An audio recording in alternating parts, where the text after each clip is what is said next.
नमस्कार दर्शकों, मैं संजय कुमार मिश्रा न्यायधारा से। आज मैं आया हूँ इंडियन मेडिकल एसोसिएशन। यहाँ पर एक बड़ा कार्यक्रम किया जा रहा है। आज पितरपक्ष की शुरुआत में 6 आतिथ्य गृह जो बनाए गए हैं डॉक्टरों के सहयोग से, उनका आज लोकार्पण किया गया है। तो चलिए इसके विषय हम बात करते हैं। ये लोकार्पण हुआ है, जी। ये क्या है थोड़ा-सा बताएँगे? ये इंडियन मेडिकल एसोसिएशन की कानपुर की जो नई बिल्डिंग बन रही है, जी। उसमें ये जो ब्लॉक है, ये गेस्ट रूम का ब्लॉक है। इसमें 6 रूम हैं। अच्छा। ऑलरेडी 4 रूम हमारे पहले लोकार्पण हो चुके थे। अच्छा, 4 लोकार्पण हो चुके थे, 2 बाकी थे। 2 बाकी थे। उसमें आज एक रूम, ये रूम जिसके सामने हम खड़े हुए हैं, ये हमने अपने स्वर्गीय पिता मोहनलाल चौरसिया जी की स्मृति में इसका निर्माण कराया है। और ये एक दूसरा रूम है, वो राघव अग्रवाल जी ने करवाया है। तो इस तरीके से हम लोग सबसे योगदान लेकर के इन रूम्स को बनाया है। इसमें तो पारिवारिक योगदान आपका रहा है इस रूम में। जी, परिवार का और योगदान। सबसे बड़ी बात ये है कि पिताजी के लिए आप बहुत समर्पित हैं। हाँ। आपने उधर एक मोहन चिल्ड्रन हॉस्पिटल के नाम से भी रखा है। हाँ, उनकी स्मृति में, और ये कक्ष भी उनकी स्मृति में है। और चूंकि हमारी ये तीसरी पीढ़ी है और इसकी शुरुआत हमारे पिताजी ने ही की थी। पहले उनके छोटे भाई डॉक्टर सोहनलाल चौरसिया, उसके बाद मैं उनका भतीजा डॉक्टर आर्यन चौरसिया, अब उनकी grand doctor doctor Pallavi Chaurasia, तीनों ही इंडियन मेडिकल एसोसिएशन के पदाधिकारी रहे हैं। मतलब 3 पीढ़ी से आप लोगों का योगदान है। इस परिवार का योगदान पिछली 3 पीढ़ियों से बराबर लगातार चला आ रहा है, ऐसा कि डॉक्टर आर्यन चौरसिया जी ने बताया। अभी हम इनसे और बात करेंगे इस विषय में। डॉक्टर आर्यन चौरसिया से हमारे अध्यक्ष महोदय को स्वागत करना है, जिनसे हम कार्यक्रम को आगे बढ़ा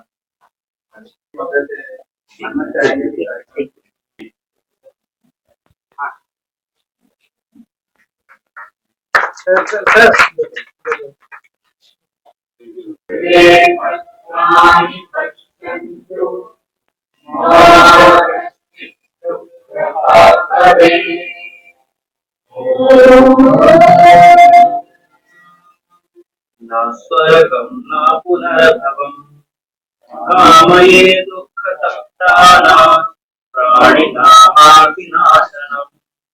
सभी लोग अपना स्थान ग्रहण कर लें।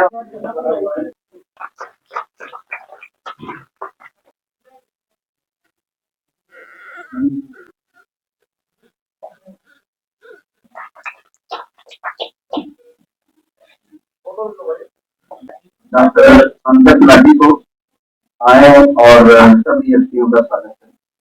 आज के इस पुनीत अवसर पर राष्ट्रीय अध्यक्ष इनसे मिल पाना एक आम आईएमए सदस्य के लिए सेवा स्वप्न होता है, वो आज हमारे मध्य खुद उपस्थित हैं। और अगर मैं कुछ अधिकार अपने लोगों को रखता हूँ तो मैं सब लोगों को चाहता हूँ कि कृपया अपने स्थान में खड़े होकर के 1 मिनट ताली बजा करके लगातार हमारे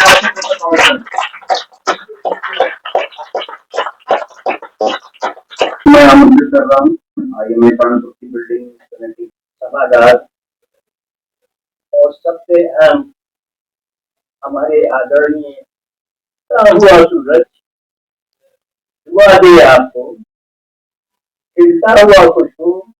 तो उस समय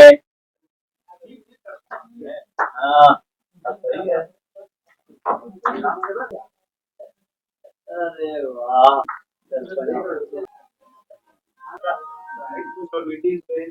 मैंने इनका बातें भी सुनी है और चीजों को जिसकी अच्छी यादों से जुड़ी है, लेकिन जैसे वक्त आया और जैसे हम सभी लोगों ने मिलकर एक निर्णय पूरा कर चुकी है, उसके बाद तो मिश्रा जी, आपने तो बड़ा डिटेल में बताया, पूरा इतिहास आपने उठा के रख दिया, और इसमें आप काफी दिनों से जुड़े होंगे।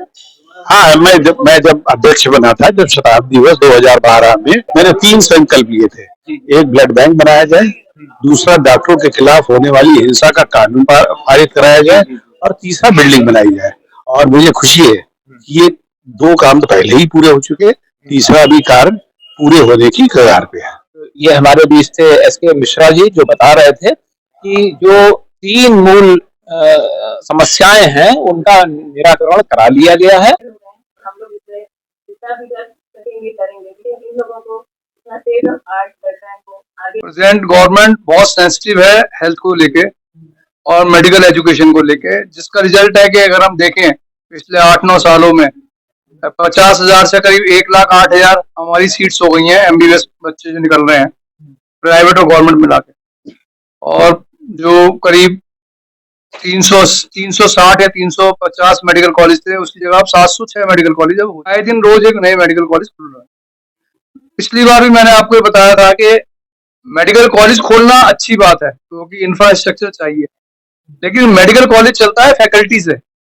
मेडिकल कॉलेज में इंफ्रास्ट्रक्चर एक बहुत बड़ी जरूरत है, लेकिन सबसे बड़ी जरूरत है अच्छी क्वालिटी। अच्छी क्वालिटी के लिए अच्छे टीचर्स, क्वालिफाइड टीचर्स का होना बहुत जरूरी है। उस पे अगर हम लोग गुणवत्ता से थोड़ा समझौता करेंगे तो हमारा जो प्रोडक्ट है, आउटपुट है, वो अच्छा नहीं आएगा। और ये एनएमसी के साथ हमारा शुरू से ये बहस रहा, मानकों से कोई समझौता ना करें, आप इंश्योर करें।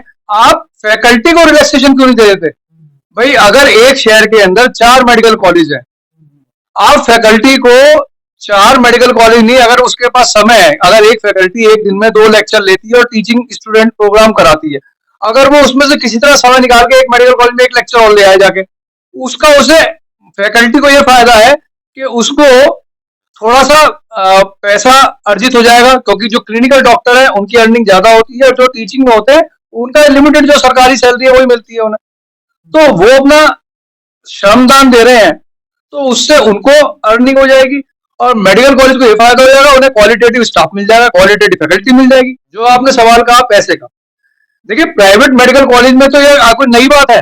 प्राइवेट मेडिकल कॉलेज तो सन 70 से चल रहे हैं हिंदुस्तान में और वो पैसे से ही चलते हैं। तो अगर ये डिबेटेबल इशू है, आईएमए ना इसमें समर्थन करती ना इसका विरोध करती, क्योंकि ये व्यवस्था से रिलेटेड इशू है। क्वालिटी डिपेंड करती है आपके अपने ऊपर, योग्यता के ऊपर, आपकी योग्यता के ऊपर। तो ये कहना कि प्राइवेट है तो उससे क्वालिटी नहीं आएगी, ये सर्वदा गलत है। मैं ये नहीं कह रहा कि प्राइवेट अच्छा होता है सरकारी अच्छा होता है, इस बहस के मैं नहीं पढ़ना चाहता। योग्यता सब जगह होती है, ना पढ़ने वाला सरकारी में भी नहीं पढ़ेगा और पढ़ने वाला जो है वो प्राइवेट में भी पढ़ के अच्छा निकल जाएगा। जब तक सारे मेडिकल कॉलेज में मेडिकल एजुकेशन का स्टैंडर्ड ही एक सा नहीं है, आप कैसे एक एग्जाम बना सकते हैं? अभी भी ऐसे ऐसे मेडिकल कॉलेज हैं जो केवल एफिडेविट पे आपने उन्हें परमिशन दे दी और 5-5 साल तक उनका इंस्पेक्शन नहीं करते। आप ये देखते ही नहीं हो कि वहाँ फैकल्टी आ रही है कि नहीं आ रही है। आप पे रिलेशनशिप है, आप पे बहुत सारी चीजें हैं, उस पर आपको परमिशन मिल जाती है।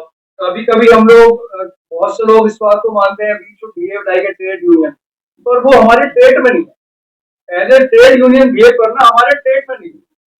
हम सड़क पे बैठ के कुर्ते फाड़ के पान चबा के गाली गलौज करके सड़क पर बैठ ही नहीं सकते। अभी हमने 1100 गांव ऑलरेडी आईएमए ने पूरे देश भर में गोद ले लिए हैं। हमारी 1760 ब्रांचेज हैं, बाकी के भी हम ले लेंगे। आज हमने महाराष्ट्र के अंदर 3 गाँव में गोद लिया है, उनमें आज हमने लॉन्च कराया अपना आह्वान। हमें पेशेंट सेंट्रिक होकर काम करना है, जो हम करते हैं। एक आध देखिए कभी कभी विषय आ जाते हैं, उसमें हमें पता नहीं, कभी सिचुएशन ऐसी हो जाती है कि हम अपना आपा खो देते हैं। वैसे आपा नहीं खोना चाहिए किसी भी स्थिति में, संयम से काम लेना चाहिए। और हमारे को 50 से 100 लोग देख रहे होते हैं जिनके हम रोल मॉडल।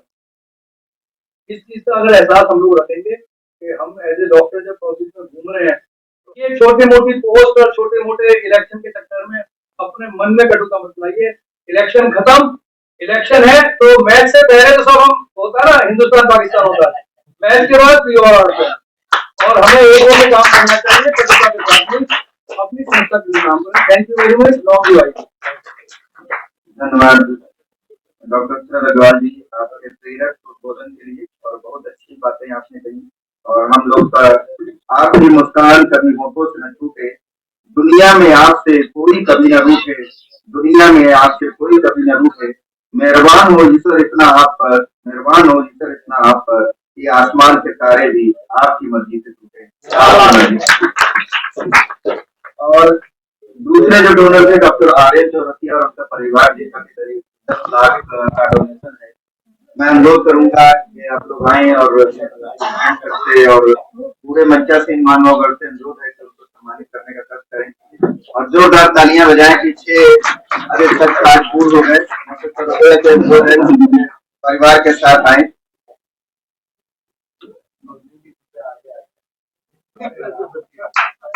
आगे बढ़ना ही पड़ेगा।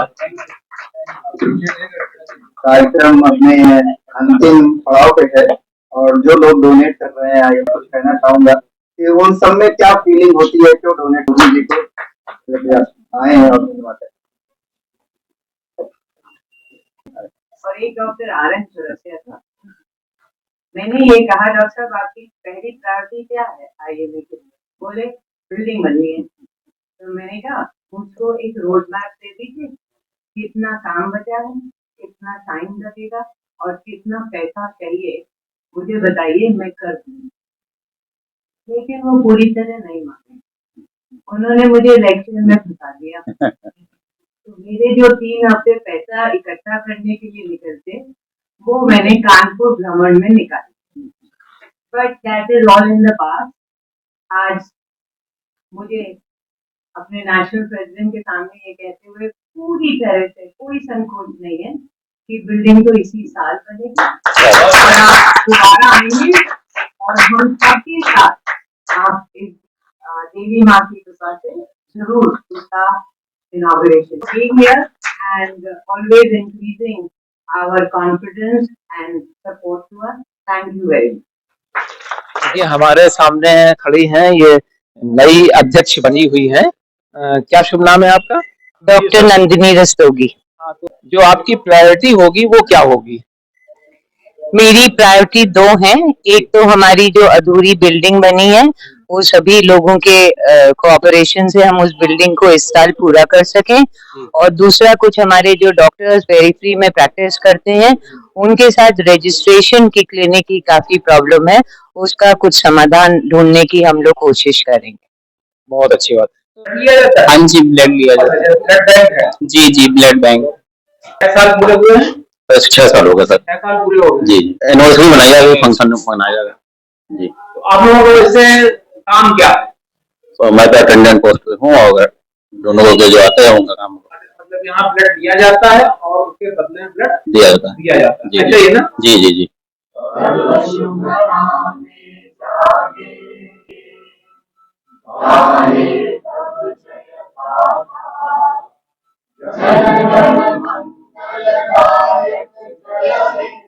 भारत माता की जय। वंदे